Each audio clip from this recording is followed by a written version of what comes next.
to another episode of That Crazy Triangle Guy. Here we are looking at, essentially the total, total crypto market cap.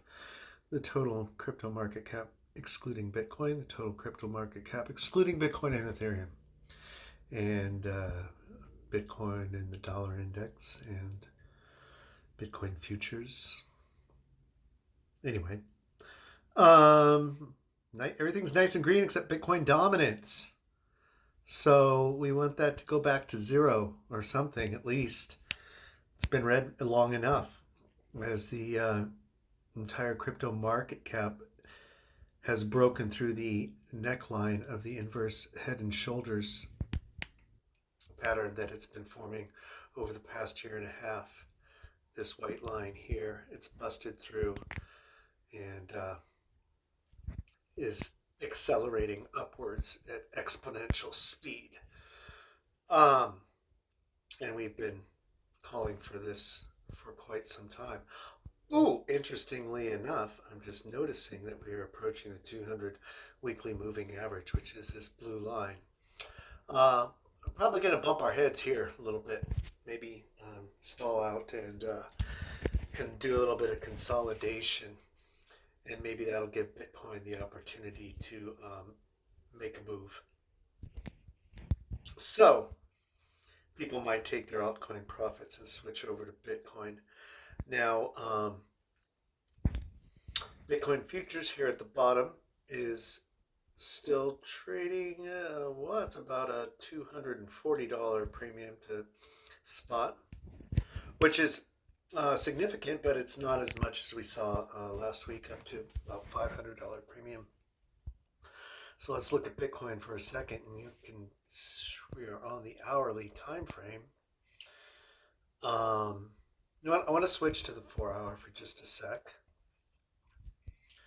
and you can see this.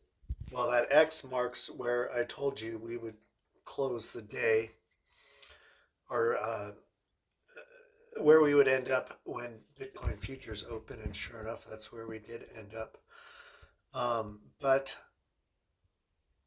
that candle, that last 4-hour candle of the day, was pretty inconclusive, long wicks to both sides. But since then, looks to me like there are, let me get my thumb right there.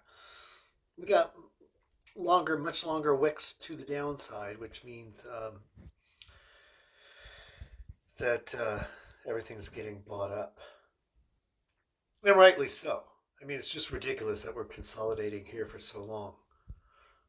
It should have been over a long time ago. But you can see, as I scroll back and forth, that we are reaching the end of this triangular formation that we've been trading in.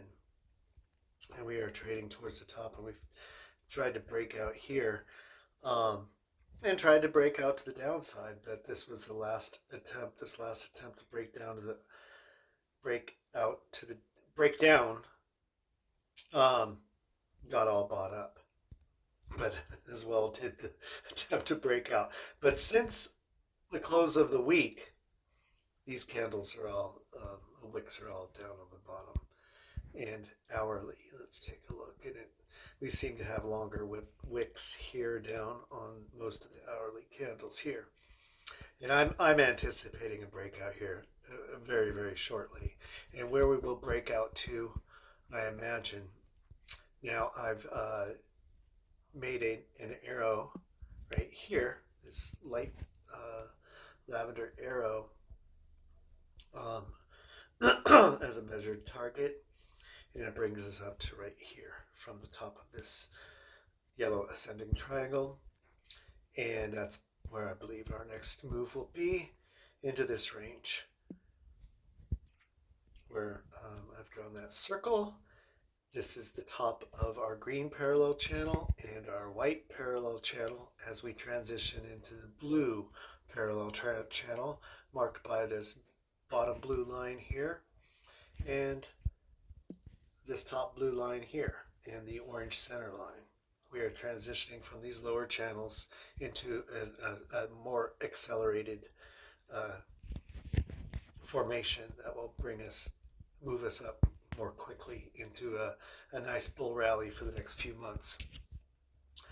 Um, so this will be makes sense that this would be the next point of consolidation before we break out of these parallel channels, and as we head into the CPI data release next week, about a week from now. What is it? It's on the 14th, next Tuesday. Um, so we'll leave it there. Like, subscribe. See you next time.